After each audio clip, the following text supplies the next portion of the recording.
आज का हमारा टॉपिक है change in profit sharing ratio among the existing partner.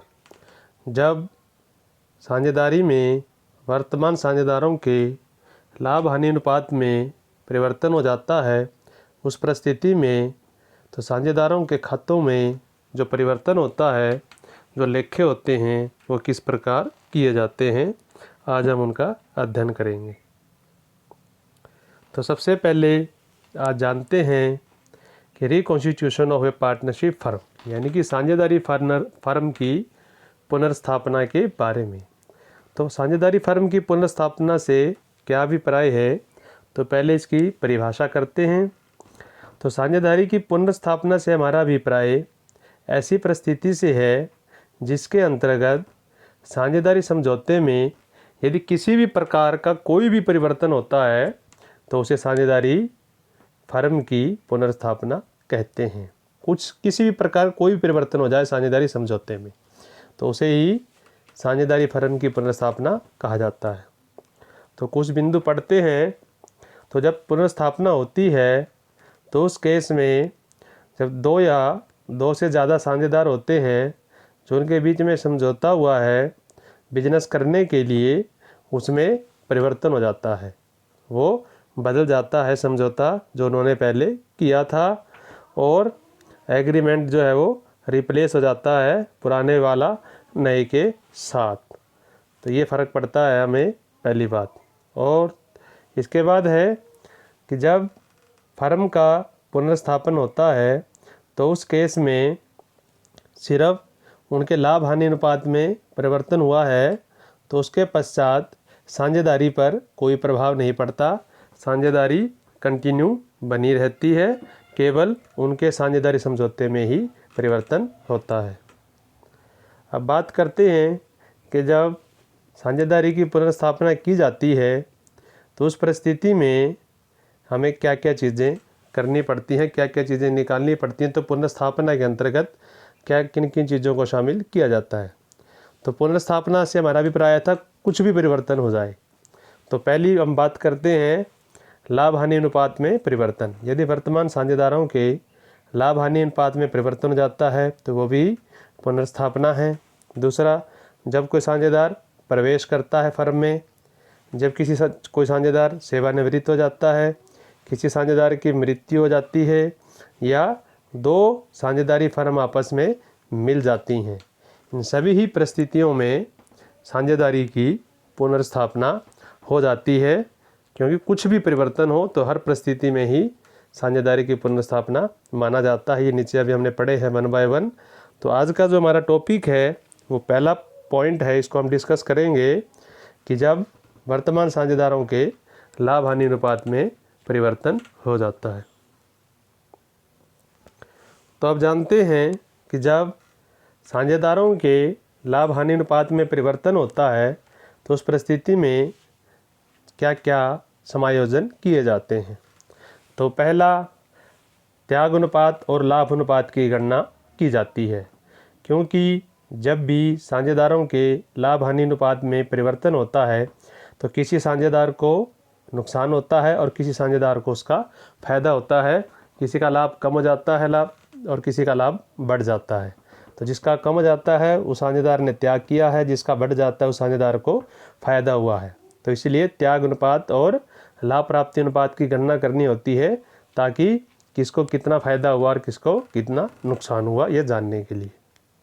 उसके बाद आता है अकाउंटिंग फॉर गुडविल, यानी कि जो ख्याति है फर्म की, तो उसका जो वितरण है, उसके जो लेखे हैं, उसकी गणना किस प्रकार की जाती है और उनके जो लेखे हैं वो किस प्रकार किए जाते हैं जब लाभ हानि अनुपात में परिवर्तन हो जाता है।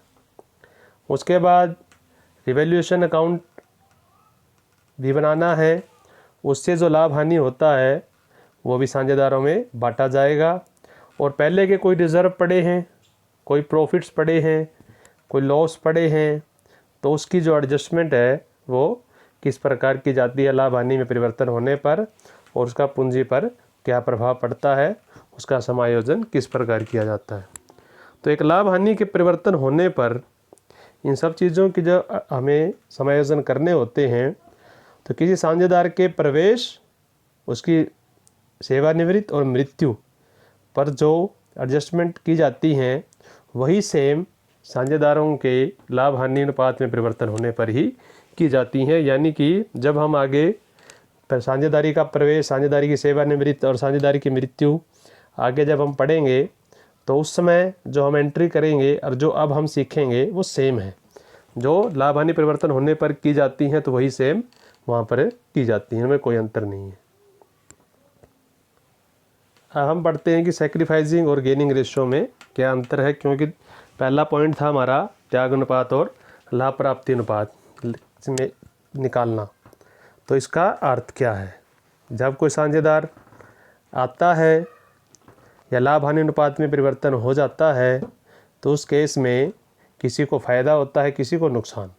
तो जिसको नुकसान होता है, जिस साझेदार ने अपना हिस्सा छोड़ा है, उस साझेदार के लिए जिसको आया है साझेदारी में या परिवर्तन होने पर उसने अपना हिस्सा छोड़ा है, तो जितना हिस्सा उसने छोड़ा है, जितना हिस्सा त्याग किया है, जिस अनुपात में त्याग किया है उसे ही त्याग अनुपात कहते हैं। उसी तरह से लाभ प्राप्ति अनुपात, जिस साझेदार को किसी सेवानिवृत्त होने पर बचे हुए साझेदारों को जो लाभ होता है उनके अनुपात में या लाभ प्राप्ति अनुपात में परिवर्तन होने पर किसी साझेदार का हिस्सा बढ़ जाता है, उसे लाभ होता है। जिस अनुपात में उसे लाभ होता है उसे लाभ प्राप्ति अनुपात कहते हैं। उसके बाद है दूसरा, कब गणना की जाती है? तो आपको अभी हमने पढ़ा ही है, एडमिशन के टाइम और जब हमें लाभ हानि अनुपात में परिवर्तन हो जाए, उस दोनों ही स्थितियों में गणना की जाती है। और गेनिंग रेशियो की, जब कोई साझेदार सेवानिवृत्त होता है, उसकी मृत्यु होती है या लाभ हानि अनुपात में परिवर्तन हो जाए। और फॉर्मूला क्या है? सैक्रिफाइसिंग त्याग अनुपात निकालने का फॉर्मूला है ओल्ड माइनस न्यू और इसका है न्यू माइनस ओल्ड। इफेक्ट, क्या प्रभाव पड़ता है? त्याग अनुपात से क्या है, जो वर्तमान साझेदार होते हैं इनके जो लाभ हानि अनुपात है इसमें कमी हो जाती है और लाभ प्राप्ति अनुपात में उसके हिस्से में वृद्धि हो जाती है। और उद्देश्य क्या है दोनों का निकालने का? जो गुडविल होती है फर्म की एडमिशन के टाइम वो बांटने के लिए, या साझेदार के सेवानिवृत्त और मृत्यु होने पर जो जाता है अपने हिस्से की गुडविल लेके जाएगा, जो बचे हुए साझेदार हैं वो किस अनुपात में वहन करेंगे, उसके लिए इसकी गणना की जाती है। अब बात एग्जाम्पल से समझने का प्रयास करते हैं, क्योंकि पहला पॉइंट था हमारा सैक्रिफाइस और गेनिंग रेशियो का पता लगाना। जब उनके लाभ हानि अनुपात में परिवर्तन होता है तो किसको फ़ायदा होता है और किसको नुकसान, किसने सैक्रिफाइस किया, किसको गेन हुआ।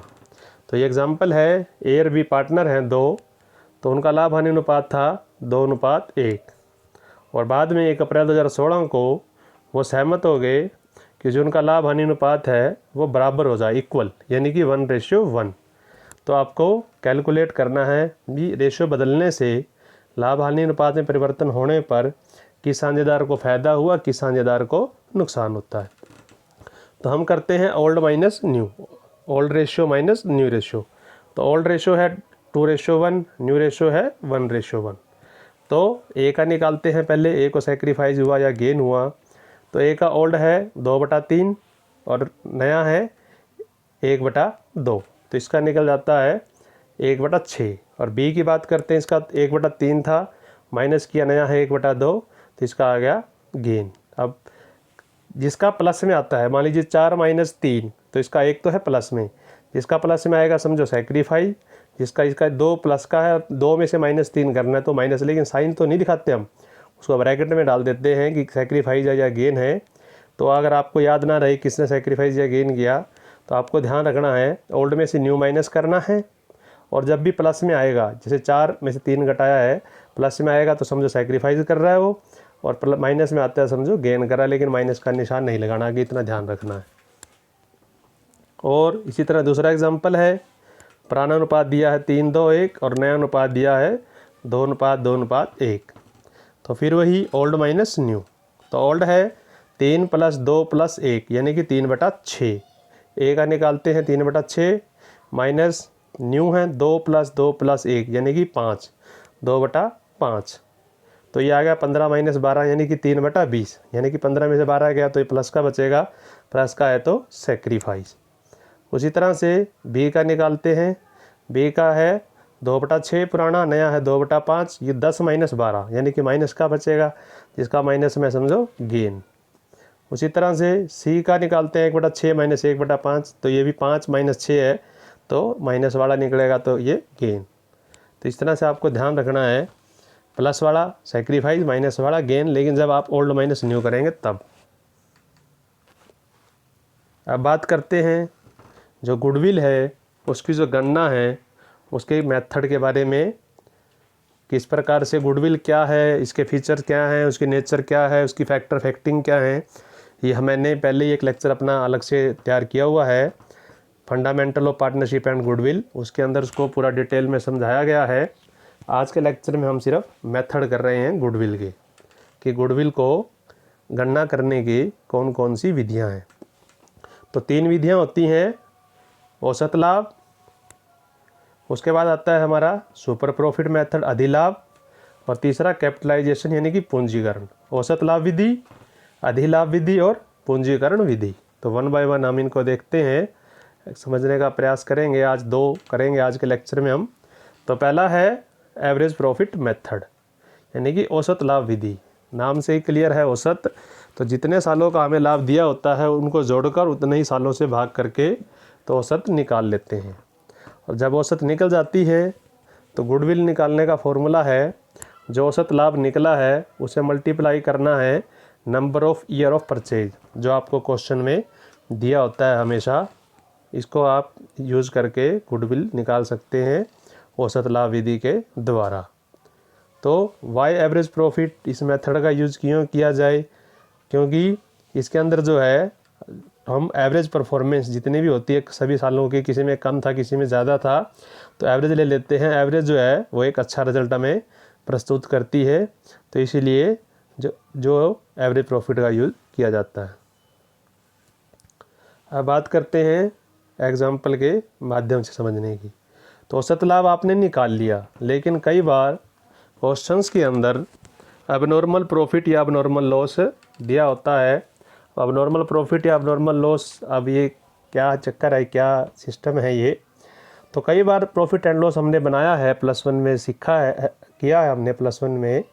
तो उसके अंदर जो हमारा अबनॉर्मल प्रॉफिट या लॉस हमने बनाया था उसके अंतर्गत केवल रिवेन्यू आइटम को ही दिखाया जाता है लाभ हानि खाते में।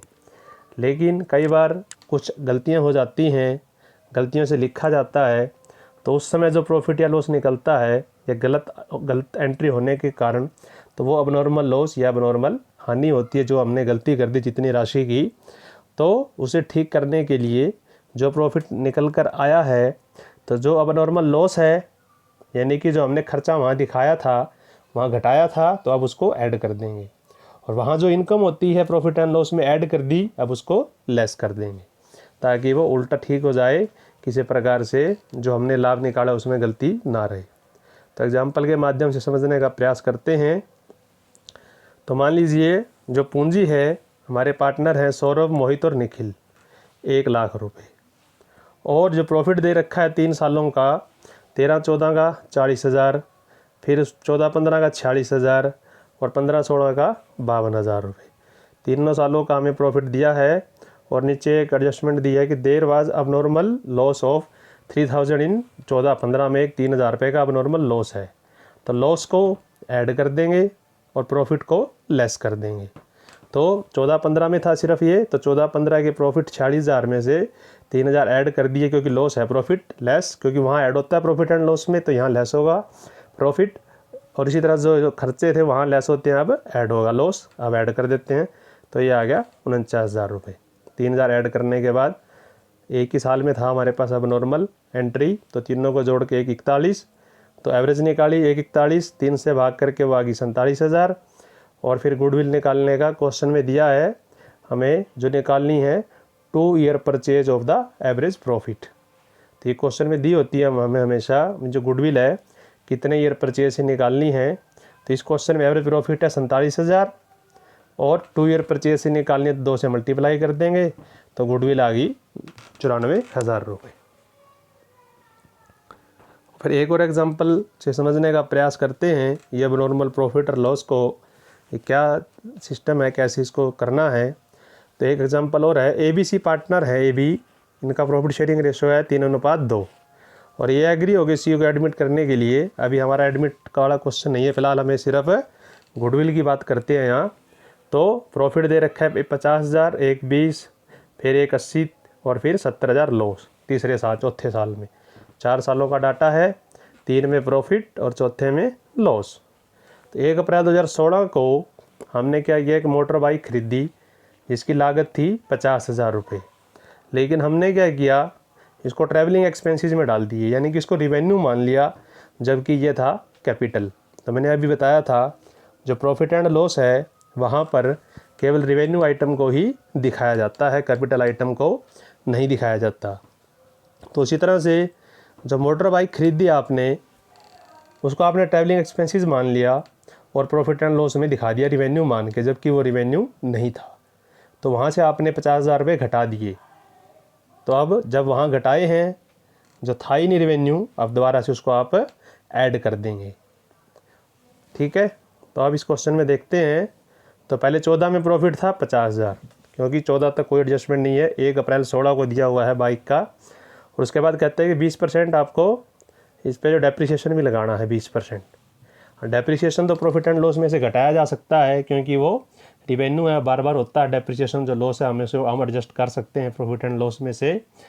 लेकिन मशीनरी जो बाइक खरीदी है उसको नहीं दिखा सकते थे हम, लेकिन डेप्रिसिएशन दिखा सकते थे। डेप्रिसिएशन नहीं दिखाया और 50,000 नहीं दिखाना था, वो हमने दिखा दिया। तो आप देखते हैं इसको। तो 50,000 प्रॉफिट, 14 में कोई प्रॉब्लम नहीं, 15 में कोई प्रॉब्लम नहीं, 16 में 31 मार्च का प्रॉफिट है 180, इसमें भी कोई प्रॉब्लम नहीं। क्यों? क्योंकि जो ये एडजस्टमेंट है 1 अप्रैल 16 की है और ये 31 मार्च 16 का प्रॉफिट है, 3 सालों तक कोई दिक्कत नहीं थी। तो चौथे की बात करते हैं। तो 70,000 रुपये लॉस दिया हुआ था हमें क्वेश्चन में, क्योंकि ये तो सोल्यूशन है। तो क्वेश्चन में 70,000 लॉस। अब 50,000 जो आपने ट्रैवलिंग एक्सपेंसेस के रिवेन्यू मानकर जो कैपिटल था प्रॉफिट एंड लॉस में से घटा दिए, जबकि वो थे नहीं रिवेन्यू। तो आप क्या करोगे, दोबारा से ऐड कर दोगे। तो ये हमारे पास 70,000 माइनस थे और इसमें ऐड करने हैं 50,000 प्रॉफिट। जो खर्चा था वो गलती से हमने घटा दिया, दोबारा से ऐड कर देंगे तो रह जाएगा माइनस का 20,000 रुपये। 70 थे माइनस का प्रॉफिट हमारे पास, लॉस, उसमें से 50,000 जो वहाँ घटा दिए, घटाने नहीं तो उसको दोबारा ऐड कर देंगे। तो सब -70 में से +50 करेंगे तो वो जाएगा माइनस का 20। लेकिन डेप्रिसिएशन वहाँ दिखाना था, 20% निकालते हैं 50 का 20%, यानी कि 10,000 रुपये। वहाँ घटना चाहिए था तो घटा नहीं, तो वहाँ अब उसको घटा दें, यानी कि वहाँ होना चाहिए थी उसकी एडजस्टमेंट। तो 20, तो वहाँ घटा नहीं तो वहाँ प्लस कर दें हम 10,000, तो 20 + 10 यानी कि 30,000 रुपये। इस तरह से जो हमारा प्रॉफिट है वो 17 में दिखाया जाएगा, वो है 30,000 रुपये एक्चुअल। दोबारा से फिर 70,000 लॉस था, 50,000 हमारा कैपिटल एक्सपेंडिचर था, लेकिन हमने रिवेन्यू मानकर वहाँ दिखा दिया, जबकि कैपिटल को वहाँ दिखा नहीं सकते, तो वहाँ घटा दिया। तो दोबारा से ऐड कर देते हैं। 70,000 माइनस के थे, उसमें 50 प्लस करेंगे तो माइनस का 20। डेप्रिसिएशन दिखाना था तो वो दिखाया नहीं, तो उसे 10 ऐड कर देते हैं। तो टोटल हो जाता है हमारे पास 30,000 रुपये।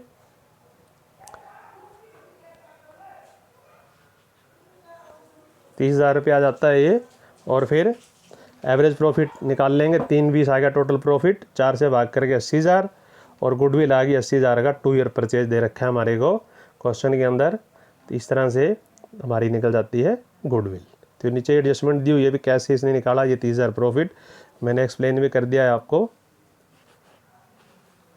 अब नेक्स्ट है वेटेड एवरेज प्रॉफिट मेथड। तो इसके अंदर हम क्या करते हैं, प्रत्येक साल के जो लाभ दिया होता है उसको हम एक वेट अलॉट कर देते हैं, वेटेज दे देते हैं उन लाभों को, और फिर उस लाभों को वेटेज से मल्टीप्लाई करके जो आता है उसका जो टोटल है वो हम ऊपर लिख लेते हैं, total of product of profit, और डिवाइड कर देते हैं टोटल ऑफ वेट से।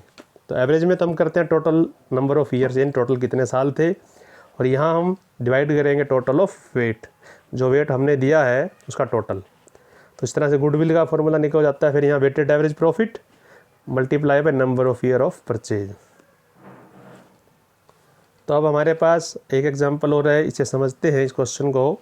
तो हर एक 11 में इतना प्रॉफिट, 12 में इतना, 13 में इतना, 14 में इतना, 15 में इतना, तो 5 सालों का हमें दिया हुआ है।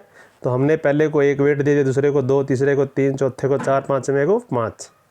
तो जिसको जो वेट दिया है उसको उससे मल्टीप्लाई कर दिया, तो ये आ गया 43, 1, 56, 2, 60, 2, 4, 25, तो टोटल हो गया 9,84,000 रुपये, जो हमारा आ गया टोटल ऑफ प्रोडक्ट। तो 984 divided by total of weight यानी कि 15, ये आएगा हमारा वेटेड एवरेज प्रॉफिट 65,600। अब इसे मल्टीप्लाई कर देंगे, जितने ईयर परचेज हमें दिया होता है क्वेश्चन में, यहाँ पर है 2 ईयर परचेज, तो 2 से मल्टीप्लाई करके आंसर आ जाता है गुडविल 1,31,200। तो 2 मेथड हमने कर लिए, एवरेज और वेटेड एवरेज। अब बात करते हैं सुपर प्रॉफिट की। तो अधिलाभ विधि, तो इस विधि के अंदर एवरेज प्रॉफिट की ज़रूरत पड़ती है, एक्चुअल प्रॉफिट हो या एवरेज प्रॉफिट, दोनों में से जो भी दिया हो। एक्चुअल प्रॉफिट दिया तो उसका यूज़ कर लेंगे, नहीं दिया तो हम एवरेज निकाल के उसका यूज़ कर सकते हैं, दोनों में से कोई एक। और वो तो हमने सीख लिया कैसे निकालते हैं एवरेज प्रॉफिट। दूसरा होता है नॉर्मल प्रॉफिट। अब नॉर्मल प्रॉफिट क्या है ये? तो नॉर्मल प्रॉफिट से हमारा अभिप्राय है कि हमारे जैसी ही पैरेलल एक और कंपनी है, उसमें इतनी पूंजी थी और उस पर वो इतना कमा रही है, तो हम मानकर चलते हैं कि वो इतना कमा रही है तो वो नॉर्मल प्रॉफिट है, इतना तो होना ही चाहिए। तो जैसे ये अब दे रखा है हमें, तो नॉर्मल प्रॉफिट का फॉर्मूला है कैपिटल इन्वेस्ट, यानी कितनी पूंजी आपने लगा रखी है और उस पर रिटर्न कितना वो आपको क्वेश्चन में दिया होगा, उससे निकाल के आप नॉर्मल प्रॉफिट निकाल सकते हैं। एवरेज प्रॉफिट आप सीख चुके हैं और नॉर्मल आपको फॉर्मूला बता दिया है। तो सुपर प्रॉफिट निकालेंगे आप average profit minus normal profit, और फिर गुडविल आ जाती है super profit multiply by number of year purchase, जो क्वेश्चन में दिया होगा। एग्जाम्पल से समझते हैं। एक फर्म है, एवरेज प्रॉफिट है इसका 70,000 रुपये और कैपिटल इन्वेस्टेड है 5,000 रुपये, और कैपिटल इन्वेस्टेड है 5,50,000 रुपये, और अब नॉर्मल प्रॉफिट दे रखा है 5,000, 70,000 में शामिल है, इंक्लूड है ये। अब नॉर्मल प्रॉफिट, वहाँ प्रॉफिट ऐड होता है प्रॉफिट एंड लॉस में, तो यहाँ क्या होगा लेस, क्योंकि ये अब नॉर्मल है, नॉर्मल नहीं है।